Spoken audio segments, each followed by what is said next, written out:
जोहार नमस्कार। आज फिर आप सबके बीच एक नए वीडियो में। आज का वीडियो पहली बार मैं कुछ नया करने जा रहा हूँ। नया मैं इसलिए कह रहा हूँ कि कुछ आज जो जानकारियां मैं आप तक अकेले पहुंचाता था, आज कुछ जानकारी हमारे साथ हमारे ही पार्टी के नेता, केंद्रीय उपाध्यक्ष जो हमारे सूरजदा हैं, जो हजारीबाग से विधानसभा का प्रत्याशी के लिए भी फॉर्म इन्होंने भरा था, लेकिन इनको टिकट नहीं दिया गया है। तो आज इनसे मैं आप सबको मिलाता हूं और कुछ इनसे बहुत ही दिलचस्प बातें आज मैं इनके बीच करूंगा, जो आप लोग को देखना है। और आप लोग कमेंट करके राय जरूर दीजिएगा कि क्या ये भी प्रत्याशी थे, इनका क्या इच्छा रहा और इनको टिकट नहीं मिलने के बाद ये कैसा फील कर रहे हैं। तो आइए मिलाते हैं। हमारे हजारीबाग से हैं सूरजदा। और जोहार सूरजदा, सबसे पहले जोहार जोहार। तो आपसे सूरजदा ये जानना है कि बहुत सारे विधानसभाओं में हो क्या रहा था कि अभी जैसे ही हमारे अध्यक्ष ने मतलब कि सीट को अनाउंस किया, और सीट को जैसे ही अनाउंस किया, तमाम विधानसभाओं में देखने को मिल रहा है कि बहुत सारे लोग विरोध में उतर गए हैं। बहुत सारे लोग, कहने का मतलब है कि जैसे कोडरमा से कुछ इंटरव्यू सामने आ गया, आपका सिंदरी से कुछ इंटरव्यू सामने आ गया, आपका बोकारो से कुछ इंटरव्यू सामने आ गया। तो यहाँ पे लोगों ने विरोध करना शुरू कर दिया। तो आप भी प्रत्याशी का फॉर्म भरे थे, मुझे जैसी जानकारी है। और हजारीबाग विधानसभा से आप लोग शायद 3 प्रत्याशी ने फॉर्म को भरा था। 4 थे। तो आपको टिकट नहीं मिला, तो आपका वीडियो नहीं आया विरोध वाला। आपको काहे नहीं, लोग आप काहे नहीं विरोध किए? ये जानना दर्शकों को जरूरी है। जो दोस्त, जो साथी दादा देखते हैं, उनको ये जानना जरूरी है। आप तो लोकसभा में भी प्रत्याशी आपको लोग देख रहे थे, लेकिन आप नहीं बन पाए। फिर विधानसभा में भी नहीं बन पाए। तो सबसे ज्यादा विरोध तो आपको करना चाहिए था। काहे कि आप एज ए लोकसभा प्रत्याशी भी लोग आपको देख रहे थे। पार्टी के लिए आप मुखर रूप से बोलते हैं और पार्टी के लिए साथ में खड़ा रहते हैं। तो आपने विरोध क्यों नहीं किया, ये आप जरा खोल के बताएं मुझे। सबसे पहले सूरज आपको जोहार है और मुझे आपको बधाई देना चाहिए। आपने नया यूट्यूब चैनल बनाया है, धन्यवाद। इसके लिए भी आपको बधाई। आपके जितने भी व्यूअर्स हैं, मैं उनको आपके बिहाफ पर बोल रहा हूँ कि आप एक बहुत ही सेंसिटिव और बहुत ही सीरियस वक्ता रहे हैं हमारे पार्टी के, इसलिए मैं आपको बहुत एडमायर भी करता हूँ। अब आते हैं आपके सवाल पर कि आपने लोकसभा का प्रत्याशी हुआ, आपने विधानसभा का प्रत्याशी हुआ, कोई विपक्ष का वीडियो नहीं आया। देखिए, किसी भी इंसान का बेसिक रूट होता है सूरज का, किसी भी इंसान का। आप देखेंगे कि इस पूरे भाषा आंदोलन को आप देखेंगे, पूरे भाषा आंदोलन को, तो आप इस चीज को देखेंगे कि हम हो, आप हो, या तमाम मेरे क्रांतिकारी साथी पूरे झारखंड के, कौन यहाँ पर नेता बनने आया था? एकदम इनिशिएटिंग फेज में जाइए। हम लोग फिर झारखंडी भाषा कल्याण संघर्ष समिति में हम लोगों ने 3 साल काम किया। फिर सबको लगा कि नहीं, आप लोग भाई चुनाव में आइए, तो फिर पार्टी बनी JLKM। तो मैं आपको बता रहा हूँ कि जैसे कहा जाता है मनुष्य एक सामाजिक प्राणी है। उसके साथ एक शब्द मैं हमेशा बोलता हूँ कि मनुष्य जन्म से एक महत्वाकांक्षी प्राणी भी है, सामाजिक प्राणी के साथ साथ। मैं आपसे सिर्फ इतना कहना चाहता हूँ कि जब हम लोग शुरू में आए थे, आप भी आए थे, तो आपको भी ये मन में मलाल था कि झारखंडियों का हक कहीं ना कहीं लूटा जा रहा है। आप ये सोच के कभी नहीं आए थे कि आप विधायक और सांसद बनेंगे। बिल्कुल। फिर हम लोग इलेक्टोरल फोरम में आए और फिर हम लोग का पार्टी का गठन हुआ। केंद्रीय अध्यक्ष के निर्णय के बाद हम लोगों ने बलियापुर से फिर अनाउंस किया कि नहीं, अब पार्टी बनेगी और चुनाव में आएंगे। अब रही बात हम लोगों की कि आप क्यों नहीं, आप लोकसभा में भी नहीं हुआ, यहाँ भी नहीं बोले। मैं ये कहना चाहता हूँ कि पार्टी के अध्यक्ष टाइगर जयराम महतो, जब उन्होंने हुकार भरी झारखंडियों को एक करने की, तो हमारा तो जो मेन मकसद था कि सभी झारखंडी एक हो जाए। अब देखिए, एक हो जाने का क्या मतलब है? विधानसभा 81 है, 3.25 करोड़ की आबादी है, और एक एक, अगर आप एक एक असेंबली में जाएंगे तो 10-10, 20-20 लोग हैं जिन्होंने फॉर्म भरा है। तो मेरा ये नट सेल में कहना है कि क्या हम जिस दिन फर्स्ट फेज में आए थे इस जन भावना को लेकर के, जैसे महाराष्ट्र में बाला साहब ठाकरे आए थे, उन्होंने मराठियों को एक किया। आप उसी संदर्भ में आप देखिए लालू यादव की राजनीति को, उन्होंने बिहार के लोगों को एक किया। मेरा ये कहना है कि इतिहास से सीखना चाहिए कि हम लोग आए थे झारखंडियों को एक करने के लिए, ताकि हमारे लोग असेंबली में जाएं। अब 3.25 करोड़ झारखंडी का आबादी है, चलिए उसमें कुछ मान लीजिए 25 लाख 50 लाख कुछ लोग हैं जो कि बाहर के हैं। तो क्या मतलब सबको नेता और सबको विधायक का सीट दिया जा सकता है? नहीं दिया जा सकता है। तो मेरे जितने भी क्रांतिकारी साथी हैं, कुछ लोग भटक गए हैं। भटक इसलिए गए हैं क्योंकि बुरा तो हमको लगना चाहिए, लोकसभा में भी हम बिल्कुल बिल्कुल पीछे हुए, बिल्कुल विधानसभा में भी पीछे हुए, लेकिन मेरा मुख्य उद्देश्य है आज की भी तारीख में कि जो हमारा नेता है टाइगर जयराम मांझी, उसको मेंटली फ्री किया जाए। आज भी जब आप जेबी केसेस और जेल कैम्प को बहुत नजदीक से देखिएगा, तो कभी भी ना, जब आपकी पार्टी का जो मेन स्तंभ है अगर वो मजबूत रहेगा, वो कार्यकर्ता भी मजबूत रहेगा और वो अपनी भावना को लोगों तक पहुंचा पाएगा। अगर हम ही लोग उसको कमजोर करेंगे तो तकलीफ होगा। अब देखिए हमारे टाइगर के पास कितना मतलब कंफ्यूजन है। एक तो वैसे कार्यकर्ता जो पिछले 3 साल से इस आवाज को बुलंद कर रहे हैं, झारखंडियत और क्षेत्रवाद के मुद्दों को लेकर के जेबी केसेस से जुड़े हैं। एक एक वहां पर है अग्नि परीक्षा टाइगर के पास। दूसरा परीक्षा है कि आपने देखा होगा कि जैसे देवेंद्र भाई का नाम सुने होंगे, मनोज यादव का नाम सुने होंगे। ये लोग थे जो कि पीछे मतलब कम से कम पिछला 1 दशक से तो जरूर वो लोग छात्र राजनीति में है। अब उन लोगों ने भी जेबी केसेस का हाथ थामा। अब देखिए धर्म संकट, देखिए हमारे पार्टी के अध्यक्ष का, कि वैसे लोग जो 3 साल से भाषा आंदोलन में है, आप भी भाषा आंदोलन के ऊपर है, बिल्कुल बिल्कुल और वैसे लोग जो पिछला 10 साल से स्टेट स्टूडेंट यूनियन के लिए फाइट कर रहे हैं। अब टाइगर के पास दो दो तरह के लोगों का फॉर्म जाता है, सदर विधानसभा रांची हो या कोई भी हो। हाँ कौन बिल्कुल जाता है? जो 15 साल से मनोज यादव ऐसा आदमी छात्र नेता है जो कि लड़ाई कर रहा है। बिल्कुल देवेंद्र भाई है जो लड़ाई कर रहे हैं, और एक है लड़का जो दिन रात भाषा आंदोलन के लिए, अपनी संस्कृति, अपनी कल्चर, कन्वेंशन, ट्रेडिशन के लिए दिन रात जयराम के साथ फाइट कर रहा है। अब दोनों का फॉर्म टेबल पर जाता है जयराम के सामने। बिल्कुल अब हमारा अध्यक्ष है सो कंफ्यूजन में है कि हम यहाँ देखें कि यहाँ देखें। वैसे स्थिति में सूरज दा, हम लोगों को ये मान के चलना होगा कि जो 81 कैंडिडेट हमारे खड़े होंगे, वो आपको मान के चलना होगा कि वो हम ही खड़ा है। बिल्कुल बिल्कुल अगर आप ऐसा नहीं मान के चलते हैं तो कहीं ना कहीं आप अपने अध्यक्ष को कमजोर करेंगे, आप अपने पार्टी को कमजोर करेंगे, और जो ही आप अपने पार्टी को कमजोर करेंगे तो आप देखिएगा कि भाजपा, कांग्रेस, आजसू, जेएमएम लालायित है कि टाइगर की पार्टी टूट जाए। आपने देखा होगा कि संजय जी की अभी पार्टी में जाने से लोगों ने तरह तरह का बात बवाल खड़ा किया। तो इसलिए मैं अपने पर्सनल एस्पेक्ट पर ये बात बोलता हूं कि मैं आपका उदय दा, बप्पी दा और आजाद दा, ये हम लोग 4 लोग थे। एक कोई एक और व्यक्ति थे जिन्होंने फॉर्म लिया था, लेकिन वो हमारे पार्टी के सदस्य नहीं थे, इसलिए मैं उनका नाम लेना उचित नहीं समझता। तो ये 4 लोग हैं जो पार्टी में शुरू से हम लोग सक्रिय रहे। हम इस पार्टी में उस समय से हैं जिसमें कोई यहाँ नाम नहीं था इस पार्टी का। हम लोग वहां है सो भाषा आंदोलन चल रहा था, और उस समय हम लोग यहाँ पर लोगों को एक कर रहे थे। सबसे पहला अभी जो कार्यक्रम हम लोग कटकम सांडी में किए थे, उस समय, इस समय जो अभी आप कार्यकर्ता देख रहे हो, उस समय उन लोग भी नहीं था। ये था कि जयराम से कनेक्टिविटी इन लोग का पहले हुआ, लेकिन आंदोलन हम लोगों का पहले से था। बिल्कुल बिल्कुल ठीक है। तो मेरा ये कहना है कि जैसे आप जितने भी लोग हैं, जितने भी लोग, अब आप कहिएगा कि अब आपके साथ 2 तरह का बात है कि जो पहले से स्टूडेंट यूनियन में काम कर रहे थे और अभी जो जयराम के साथ 3 साल से हम लोग के पार्टी में हैं।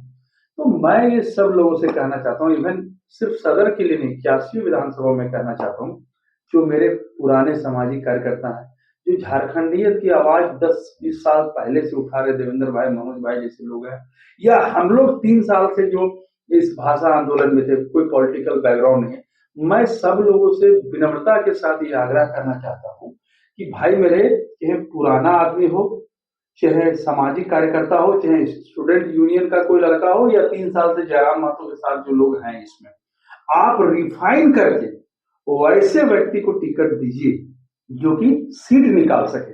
अल्टीमेट पर्पस है हमारा कि सीट निकल सके। क्यों निकल सके?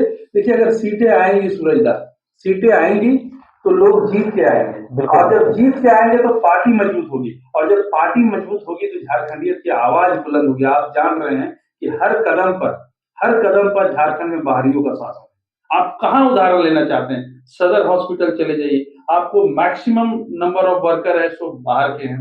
यूनिवर्सिटी चले जाइए, मैक्सिमम नंबर ऑफ प्रोफेसर बाहर के हैं। स्कूल चले जाइए, मैक्सिमम नंबर ऑफ टीचर बाहर के हैं, यूपी हो, बिहार हो, बंगाल, कोलकाता या अपना यूपी से हैं, छत्तीसगढ़ से हैं, राजस्थान से हैं। मेरा ये कहना है कि मैं सभी लोगों से कहना चाहता हूं कि भाई आप ऐसे लोगों को, मैं ये भी एक ऑप्शन आज की डेट में रखा हूं कि अभी चुनाव 2-4-5 दिन में हो सकता है कि अभी चुनाव आयोग का आदेश आ जाए, आज है प्रेस कॉन्फ्रेंस आचार है। संहिता हो सकता है आज ही लागू हो जाए। बिल्कुल बिल्कुल। मैं आपसे ये कह रहा हूं कि अभी हम लोग को कुछ और वेट करना चाहिए। भाजपा और कांग्रेस के लोग हटेंगे, बहुत सारे क्रांतिकारी साथी वहां पर भी हैं जो कि अपना आवाज बुलंद करना चाहते हैं, लेकिन भाजपा और कांग्रेस में क्या है कि उसका पर्यवेक्षक यूपी का है, उसका पर्यवेक्षक बिहार का है, तो कोई ऐसा नियम कानून उसका पर्यवेक्षक क्यों चाहेगा कि झारखंडियों का हित हो। लेकिन उस पार्टी में भी कुछ लोग हैं जो झारखंडियों की आवाज बुलंद करना चाहते हैं। तो अगर उन लोगों को टिकट नहीं मिलता है, अगर उन लोगों को टिकट नहीं मिलता है, तो मैं अपने टाइगर से भी इस बात का अनुरोध करना चाहूंगा कि जो क्रांतिकारी टाइप का लोग है, चाहे दूसरा पार्टी का भी लोग है, रिफाइन है बिल्कुल, कोई उस पर कोई दागदार छवि नहीं है, तो वैसे लोगों को भी ला करके नंबर ऑफ सीट बढ़ाने की जरूरत है। रहा बात मेरे पर्सनल एस्पेक्ट में, 4 लोगों ने फॉर्म भरा था, मैं बहुत खुश हूँ। उदय भाई को मिला है, मेरा छोटा भाई है, जैसे मिला था हम उसको बधाई दिए, वो भी हमसे आकर के आया और हमसे प्यार से बात किया, आशीर्वाद भी लिया, और मेरा पूरा मन और तन धन जैसे संजय मेहता के साथ समर्पित था वैसे उदय के साथ है। और अल्टीमेट पर्पस है जो हमारा एकदम अंतिम जो लक्ष्य है वो मेरी पार्टी को मजबूत करना है, झारखंड के हितार्थ में काम करना है। जयराम का हाथ मजबूत होगा, निश्चित तौर पर झारखंड के लोगों का हाथ मजबूत होगा। बहुत बहुत धन्यवाद आपका सूरज दा कि आपने इनको सुना कि ये भी प्रत्याशी थे और अपनी बात को ये ऐसे रखें कि मने अंदर में जरा सा भी ये नहीं है कि हमरा छोड़ के किसी और को हमारे अध्यक्ष ने टिकट दे दिया। मने जरा सा भी मलाल नहीं है इनके अंदर में। ये जैसे ही संजय दा को पिछले चुनाव में मदद किए वैसे ही आज के चुनाव में ये उदय दा को मदद करने की बात करते हैं। और हमारे कुछ साथी हैं जो अभी बहुत अच्छा इन्होंने डिफाइन किया, कुछ जो हमारे नेता है, छात्र नेता है, वैसे वैसे लोगों से विरोध सुनने को मिलता है, ये अच्छा नहीं है पार्टी के दृष्टिकोण से। सूरज दा, मैं आपसे एक और बात करना चाहता हूँ और आपसे एक प्रश्न पूछना चाहता हूँ कि अभी वर्तमान में जो हेमंता विश्व शर्मा है, जो बीजेपी के पर्यवेक्षक बन के आए हुए हैं, प्रभारी बन के आए हुए हैं झारखंड में, वो अपनी जो आजसू जो झारखंड की पार्टी है, जो झारखंडियों की पार्टी कहती है अपने आप को, उसे 9 से 11 सीट मिलते दिख रहा है। लेकिन मजे की बात यह है कि आजसू को जो सीट हेमंता विश्व शर्मा जी दे रहे हैं वो वैसे जगह पे है जहां पे जेबी केसेस मजबूत है। तो क्या हेमंता विश्व शर्मा जी का पूरा प्लानिंग है कि इस चुनाव में आजसू का नामो निशान खत्म कर देना? देखिए, एक चीज आपको मैं बता रहा हूँ कि चाहे आप भाजपा की बात करें, चाहे आप कांग्रेस की बात करें, जितने भी नेशनल पार्टी है, हम लोग सूरज दा 2 तरह का चुनाव लड़ते हैं, असेंबली इलेक्शन लड़ते हैं, लोकसभा इलेक्शन लड़ते हैं। लोकसभा का इलेक्शन हम लोग लड़ते हैं पूरे भारत के परिप्रेक्ष्य में लड़ते हैं और मनोदशा देखते हैं। हालांकि यहाँ भी जो मनोनयन होना चाहिए लोकसभा सांसद लोकल ही होना चाहिए, बिल्कुल बिल्कुल। लेकिन देखिए भाजपा और कांग्रेस का शुरू से नीति रहा है, शुरू से मैं आपको बता रहा हूँ, चाहे भाजपा हो चाहे कांग्रेस, अगर इन लोगों की सरकार, यहाँ राज्य सरकार इन लोगों की बनती है, तो झारखंड का इस्तेमाल इन लोग केवल रुपया के लिए किया है। चाहे सीसीएल के माध्यम से लीजिए, बीसीसीएल के माध्यम से लीजिए, कोल माइनिंग के माध्यम से, इन लोग का जो अल्टीमेट पर्पस है 1000, 2000, 10,000, 20,000 करोड़ रुपया महीना का आना चाहिए। और मैं आपको आश्वस्त करता हूँ इन लोगों का सिर्फ ये काम है कि यहाँ का कोयला का पैसा, यहाँ का अबरक का पैसा, यहाँ बालू का पैसा, हालांकि मेन कोयला का ही पैसा है, यहाँ का पैसा से पूरे भारत का झंडा बैनर हो, खरीद फरोख्त हो, ठीक है, बस इसलिए ये लोग चाहता है। और इसको ना ही आजसू से प्रेम है भाजपा को, ना ही जेएमएम से प्रेम है। आज मैं आपको बता दे रहा हूँ कि आप इतिहास का नाम लीजिए, हमको याद है कि जब कुछ सीटें पिछली बार जेएमएम की आई थी, आजसू की आई थी, तो जैसे भाजपा वालों ने आजसू के साथ पकड़ा तो कांग्रेस वाला भी लोग आजसू के साथ गया। तो आजसू से सुदेश महतो का स्टेटमेंट आया था, सॉरी यू आर लेट। अच्छा, यू आर लेट मतलब आपके लिए भी दरवाजा खुला था, खुला था, लेकिन आप लोगों ने आने में लेट कर दिया। लेट कर दिया। ठीक है, दूसरी बात कि जब जेएमएम की सरकार पिछली बार बनी थी तो शिबू सोरेन का एक स्टेटमेंट आया था कि न सरकार सिल्ली में, न सरकार दिल्ली में, सरकार बोकारो में। इसका मतलब था कि अब न सरकार आजसू बना सकती है और न भाजपा कांग्रेस बना सकती है, जब भी सरकार बनाएंगे तो हम बनाएंगे। तो खैर उसके बाद उन लोग का 12-12 महीना का 24-24 महीना का कॉन्सेप्ट आया था, आपको याद होगा। हाँ सब तो पुरानी बात है, लेकिन जो अल्टीमेट पर्पस है भाजपा और कांग्रेस का कि किसी तरह सरकार बना दीजिए। इसको आयशु से प्रेम नहीं है। कल आयशु कमजोर होगा, भाजपा वाला लात मार के भगा देगा। हम आपको बोल रहे हैं, इस पार्टी इस प्लेटफॉर्म पर बोल रहे हैं कि कल सुदेश जी कमजोर होंगे, आप देखिएगा सबसे पहला लात मारने वाला उसको भाजपा तो है। क्या सूरजदा, मैं यही जानना चाहता हूँ आपसे, काफी आप इंटरेस्ट रखते हैं राजनीतिक में, और हम देखे हैं कि आपका दिलचस्पी बड़े बड़े नेताओं साथ भी रहा है, आप काफी लोगों के करीबी भी माने जाते हैं। तो मैं आपसे इसीलिए पूछ रहा हूँ कि क्या हेमंता बिस्व शर्मा जी ने ये जो अनाउंसमेंट किया है, जो आजसू को टिकट दिया है, माने मिलने वाला है, संभावना जो व्यक्त किया जा रहा है, वो साफ इशारा करता है कि आजसू को ऐसे जगह से लड़ा रहा है लोग जहां से हमारे टाइगर काफी मजबूत है। तो क्या प्लानिंग है कि आजसू का नाम को हटा देना है? प्लानिंग वो नहीं, प्लानिंग ये है, समझिए, प्लानिंग ये है कि कुर्मी जाति बहुल आबादी है बिल्कुल पूरे बिल्कुल झारखंड में। बिल्कुल। तो सुदेश महतो टारगेट नहीं है, ये टारगेट है कि भाजपा को जनरल कास्ट का वोट है, भाजपा को बनिया समाज का वोट है। अगर भाजपा के साथ कुर्मी समाज का वोट आ जाता है तो उसको सरकार में आने से कोई नहीं रोक सकता है। लेकिन उसका जो सबसे बड़ा बाधा है वो जयराम माथुर है। बिल्कुल बिल्कुल और चूंकि सुदेश जी उसी बैकग्राउंड से आते हैं जिस बैकग्राउंड से आपका टाइगर आते हैं। बिल्कुल। और यहाँ पर आपको एक और बता दें दिलचस्प बात कि जैसे रिश्ता पुराना तो कैसे दे तोड़, हाँ तो आजसू के साथ भाजपा का रिश्ता पुराना है, लेकिन हेमंत बिस्व शर्मा को जैसा रिपोर्ट, ग्राउंड रिपोर्ट मिला है, टाइगर को स्पष्ट प्रपोजल था कि आप अलायंस में आइए, बीजेपी हम के लोग साथ। सुदेश जी को छोड़ रहे हैं। लेकिन आप ये भी जान रहे हैं कि टाइगर क्योंकि पहली बार चुनाव में आ रहा है, अभी उसके साथ भी धर्म संकट है। अगर आप फर्स्ट के टाइम में अलायंस में चल जाते हैं तो आप जो झारखंडियत की आवाज कह रहे हैं कि हम आवाज बुलंद कर लेंगे, तो उसमें अपने ही लोग इसके रुक जाएंगे कि अगर आप भाई झारखंडियत की आवाज को बुलंद करेंगे तो भाजपा के साथ कैसे कर लेंगे। भाजपा के साथ आजसू का विलय हुआ, वो भी डेड हो गया, जिसका मतलब बड़ा समुद्र में जो नदी गया उसका अस्तित्व खत्म हो गया।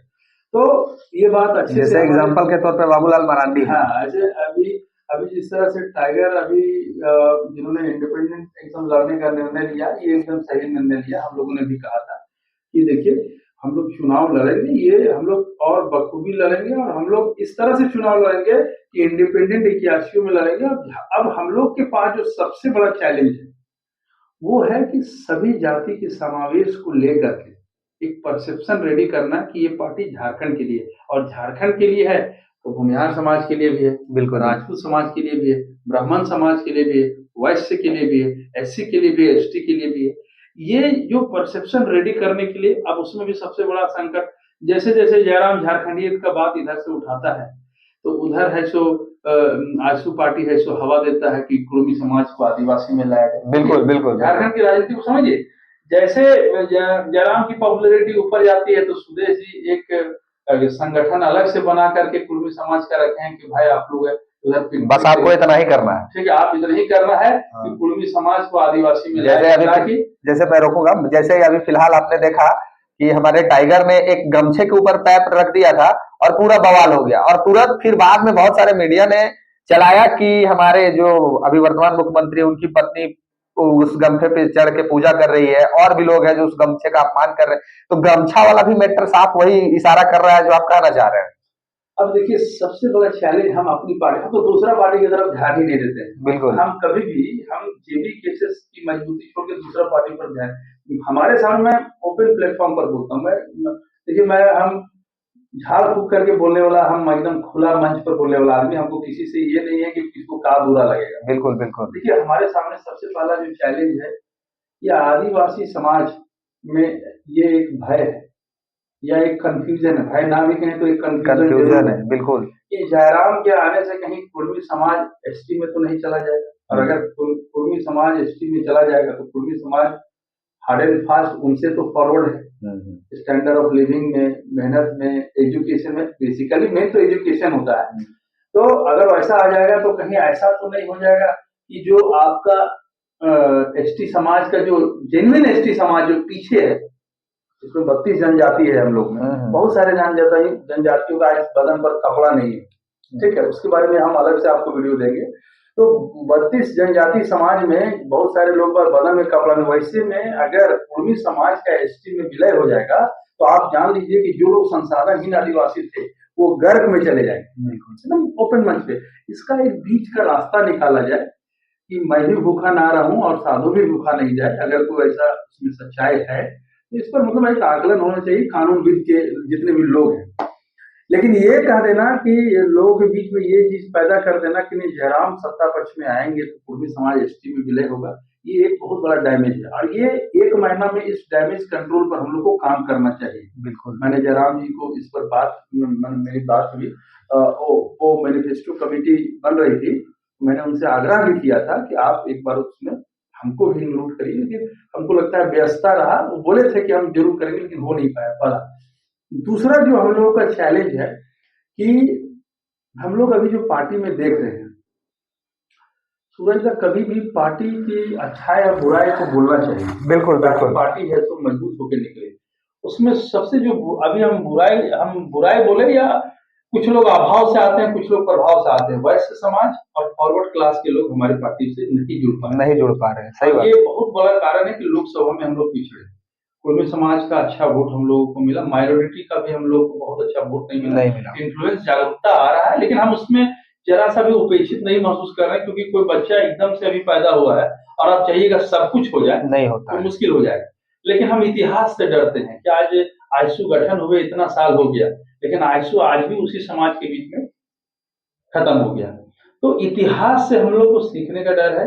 जयराम दा को एक ऐसा टीम का गठन करना चाहिए जो सिर्फ और सिर्फ जनरल कास्ट, वैश्य समाज और माइनॉरिटी पर एक काम करे।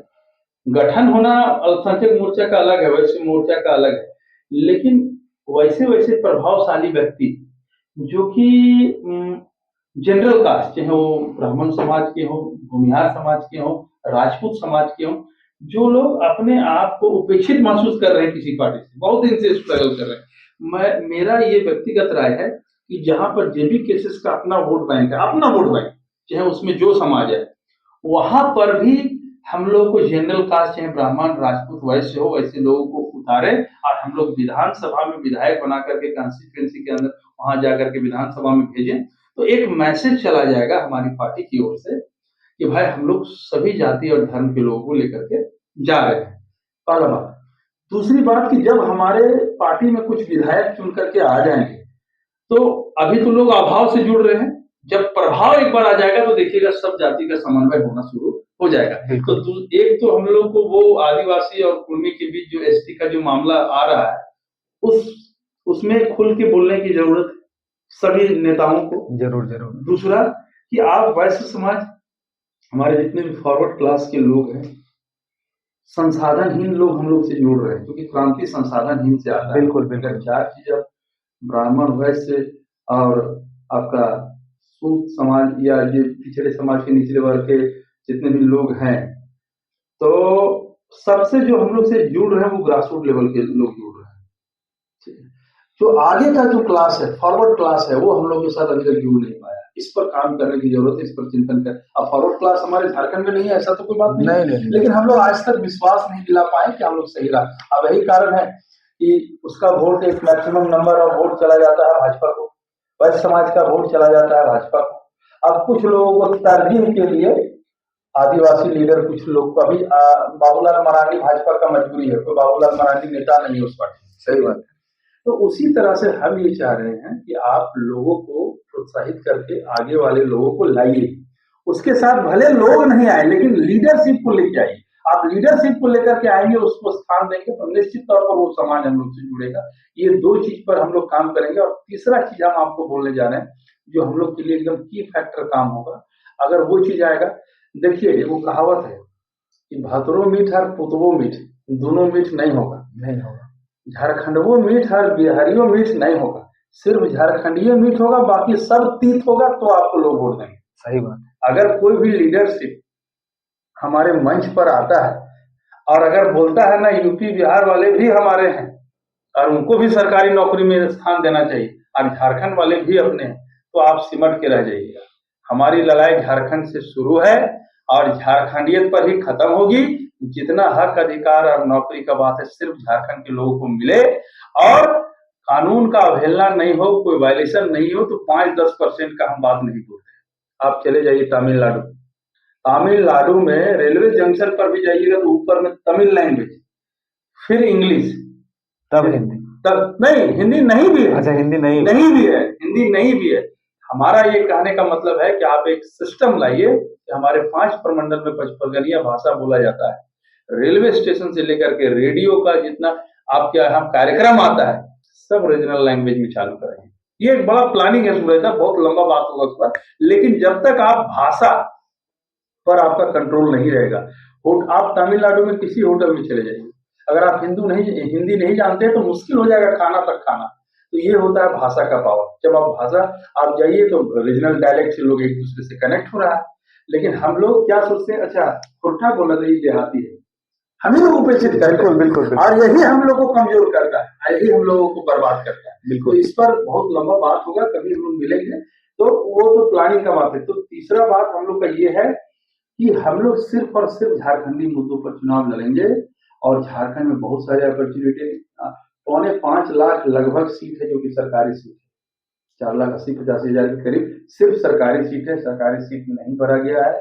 हम लोगों के पास जितना भी कोयला का जहाँ प्रोडक्शन हब है, वहां पर हमारे लोकल लोगों को नहीं रखा गया है। जितना भी ट्रांसपोर्टिंग का काम है, लोकल लोगों को नहीं रखा गया है। जहाँ बालू का उठाव हो रहा है, बाहर के लोग ऐसो ले लिए हैं। तो ये जितना भी सारा काम है, ये ग्राम सभा को लोकल बेस पर सौंपा जाए। मैं ये समीकरण मैं पहले भी दिया हूँ, कई वीडियो में 200 के पार कर गया कि भाई जिस गांव से बालू निकल रहा है उस ग्राम सभा को आप दीजिए कि वो ग्राम सभा कोयला का प्रोडक्शन करेगा और निकालेगा।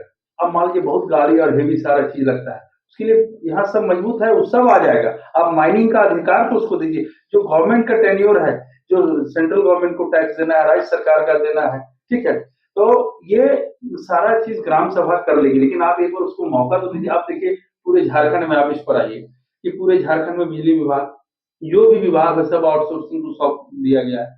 और जो पहले से 10 साल, 15 साल, 20 साल से 25 साल से रेवेन्यू जनरेट करके दे रहे हैं। हमारे यहाँ काम करने का क्या तरीका है? पहले लोग मानव दिवस पर काम करते हैं, जिसको मैंडेज वर्कर बोलते हैं, फिर वो अनुबंध पर जाते हैं। अनुबंध पर की मतलब सरकार अपने अंदर अंडरटेकिंग करती है, उसके बाद उसको रेगुलर कर दिया जाता है। पिछले 24 साल में किसी सरकार ने किसी को रेगुलर किया? अभी देखिए बिजली विभाग का एक उदाहरण देते हैं आपको। बिजली विभाग में पूरे झारखंड में कम से कम 10,000 लोग हैं जो कि बिजली विभाग को पैसा दिन रात मेहनत करके और बिजली विभाग को चला रहे हैं।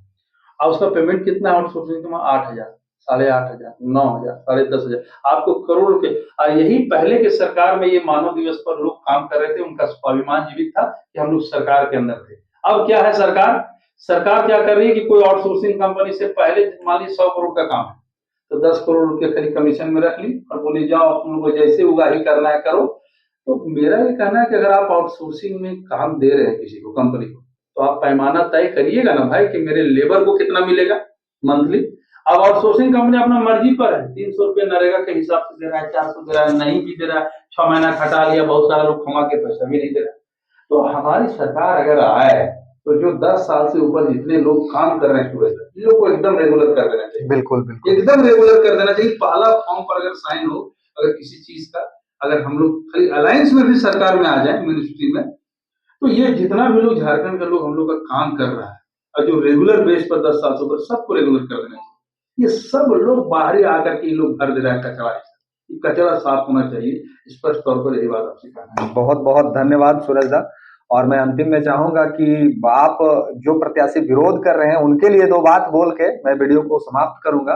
और आगे भी हम मिलते रहेंगे, बाकी बहुत सारी बातें हैं जो हम लोग करेंगे और आप सबके बीच रखेंगे। तो मैं चाहूंगा कि आप वो वैसे प्रत्याशी जो विरोध कर रहे हैं उनके लिए 2 बात रखें जो झारखंड हित में सोचिए। एक चीज समझ लीजिए, सच्चाई बात ये है कि जब माँ के पेट से 4 बेटा जन्म लिया, वो 4 बेटा में चारों का चारों नहीं बोल सकता है कि हम विधायक बने, क्योंकि एक माँ के पेट से पैदा लिया। ये चारों का चारों नहीं पढ़ा, एक ही पढ़ा हो, एक ही कॉलेज से पढ़ा हो, लेकिन चारों का चारों ये चैलेंज नहीं कर सकता कि हम सब डॉक्टर बनेंगे। तो भाई मेरे झारखंड इतना बड़ा है, 81 वो सीटें, तो 81 को ना विधायक बनिएगा। हाँ। हम ये कहते हैं कि जिंदगी सफल हो जाता है 2 बात से, या खुद को उस लायक बना लीजिए या किसी के लायक हो जाइए। तो हम जब दुनिया में जितना भी खुशी है सूरज, अगर आप सिर्फ अपने में ढूंढिएगा तो भटकते रह जाइएगा। जीवन में मान के चलिए कि एक बहुत अच्छा शर्ट है आपके पास, हमको बन सकता है, तो हम भाईचारगी में एक दिन आपको मान सकते हैं, क्योंकि दुनिया का हर एक चीज मेरा नहीं हो सकता। एक बहुत अच्छी कार है आपकी, तो हमको लगता है कि एक दिन हमको बैठना चाहिए, तो हम आपको बोलेंगे एक दिन आपकी कार में बैठना चाहते हैं। ये जीवन में ये सहजता आपको लाना होगा, तब आप जिंदगी में जो चीज किसी का है उसको अपना समझिए। तो अगर कोई मेरे साथी कोई विधायक बनेंगे, तो आप ये समझिए कि वो भी विधायक हम ही, तो आप जीवन में खुश होइएगा। आप सब कुछ नहीं हो सकते हैं, बिल्कुल बिल्कुल। आप सब कुछ नहीं हो सकते हैं।